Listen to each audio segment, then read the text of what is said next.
Hey, it's Joshua Vergara from Android Authority. What's going on, everybody? And this is the matchup that many of you have been waiting for. Samsung's newest and greatest versus HTC's best. Yeah, this is the Samsung Galaxy S4 versus the HTC One. Design on the Galaxy S4 was always doomed to come down to this. You are either cool with or absolutely hate the plastic material and feel. What is incredible about the S4, however, is that for having a 5-inch screen, it feels almost exactly the same as the S3. It is even thinner and a little lighter.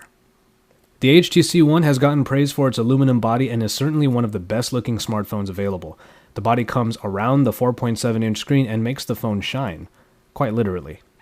The feel is pretty much the same on both, as the full devices are around the same size. I do really love the HTC One's sleek and industrious profile, but I cannot deny Samsung their feat of making the best handling 5-inch screen device out now. I'm forced to give this one a tie. Size does matter in the display category. The Samsung Galaxy S4 definitely has the edge by having a little more screen with a total 5 inches. It is the very saturated Super AMOLED technology that makes colors really pop. Viewing angles are great on the S4, as you can still see elements of the screen even at the steepest angles. The HTC One's LCD display is capable of the very same, but it is a little smaller. See, I'm all about the 5-inch screen, especially one as good as this. So the Galaxy S4 narrowly gets the display point. Performance on either of these devices will please anyone.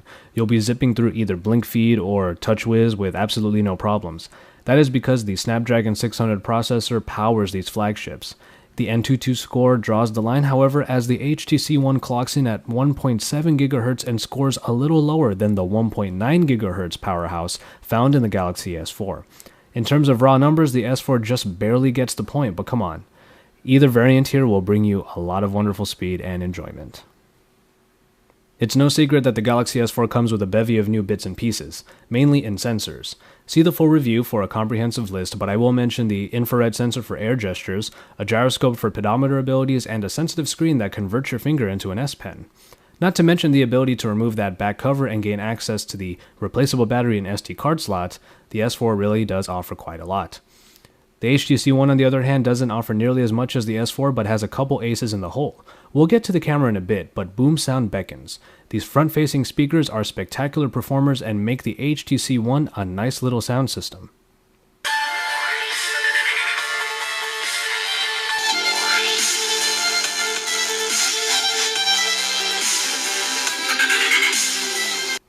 I love boom sound, but I have to admit that the practicality of expandable memory and replaceable batteries, as well as the fun you can have due to all those sensors, does put the S4 on top. Battery life favors the Galaxy S4 because of that removable battery, but also it has a higher capacity at 2600 mAh, which trumps the non-removable 2300 battery in the HTC One. Now the camera situation is very interesting. On the one hand, you have Samsung's success with the S3's 8-megapixel shooter returning with the very good 13-megapixel performer in the S4. Not only are the optics better, but the app has been given a lot of new features like eraser and drama modes. With very good quality, you have a ton of ways to get your shot. On the other hand, the HTC One decided to forego the megapixel count and focus the quality on only 4. Without the many different modes the S4 can boast, low-light performance turns out to be the Ultra Pixel's main attribute. The Galaxy S4 might give you a lot of ways of getting your shot, but the Ultra Pixels actually do their job. Even if the picture from the HTC One is a lot smaller, I can't deny their quality. So because both of these cameras fulfill particular needs, I will give them both the point. And finally, we get to the software. In one corner, you have TouchWiz, the over-the-top Samsung UI that is uber colorful and at times can seem a little crowded. I was never really a fan until I saw how it worked on a 5-inch screen. The flamboyant UI actually works well for this 1080p display. Throw in a number of new navigation abilities like Air Gesture and Air View, health monitoring via S-Health, and even smart scrolling and pausing, and you have an OS capable of a great deal of cool things. And in the other corner is Sense, which has gotten a lot of flack in the past for its spaced-out design.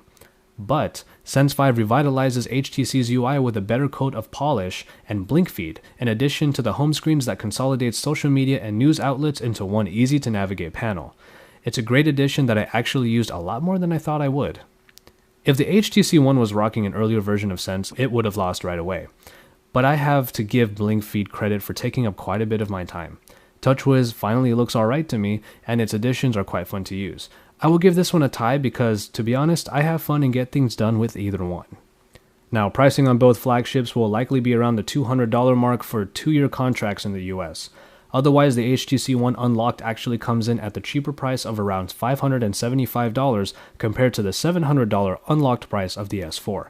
If price is a big deal to you, you really can't go wrong saving a little bit of money on all that HTC's beast has to offer. And so, there you have it. The Galaxy S4 does take the win in this versus primarily because Samsung really packed in a lot of features into its phone. It really is a device of choice. You might not use all of the new features, but they are there for you nonetheless. HTC went a little bit simpler and focused on hardware design. Boom Sound is an amazing addition, and I do have to admit that Blink Feed is a hugely positive direction for Sense. Ultimately, the unlocked price dictates the battle here. The Samsung's larger screen and more robust feature list do make it pricier than the still wonderful HTC One. And for a lot of people, it's going to come down to just these two phones. But given the quality of either device, isn't having that choice pretty awesome? Don't forget to subscribe to our channel and then head on over to AndroidAuthority.com because we're your source for all things Android.